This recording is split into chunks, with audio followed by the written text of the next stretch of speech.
Čaute, urobím stručné videjko o tom, že vlastne končím, nie je to clickbait, hej, lebo fakt, tu som už skončil, ale končím oficiálne na tomto, končím ohľadne Grindera, ohľadne Miška Vridža, klipy a tak ďalej. Prečo nenatáčam, je dôvod toho, že ma to prestalo baviť. Nenaplňa ma to, to je všetko. Čo bude ďalej? No mám druhý účet, vlastne to Redike, kde som natáčal. Už tam natáčam. Dôvod, chcel som tam dávať caseky, že každý deň, že si otvorím jednu caseku, ale no to fakt ťa zrujnuje počase. Otvoril som tam asi dokopy 100 casok, nič mi nespadlo. Teda chcel som vám ešte povedať, že vám ďakujem a za všetko, že ste ma vlastne podporili tými 2700 subami, hej. 2700 subov, proste nejaký Kubo z Košic. Ale ja viem, že tu vlastne ste kvôli mne, ale kvôli Grinderovi, kvôli Miškovi, hej. Ja to rozumiem, preto vám kľudne hovorím, že môžete dať asi preč odber. Čiže vám neviem ukázať ani statistiky, ja si to sám neviem pozrieť, proste koľko zarobilo toto video, koľko zarobilo toto video, toto, ja neviem.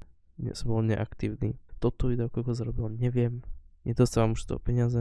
Viem, že som z YouTube zarobil asi 900 eur, hej. Počas tých 2 rokov, čo to tu je, hej. Či koľko som to robil. Vám tu dám link, kde môžete ísť pozrieť ma. Streamujem väčšinou na Kiku a na YouTube by som chcel robiť nejaké videjka, ale uvidíme. Čaute, ďakujem Miškovi a ďakujem hlavne Grinderovi a hlavne vám, ktorí mi dali subscribe a vlastne mohli mi umožniť si trošku privyrobiť popri škole. Momentálne už pracujem, čiže nemám na to čas. Ale som chorý, takže preto som sa odvážil urobiť toto video. Ďakujem a majte sa. Čaute.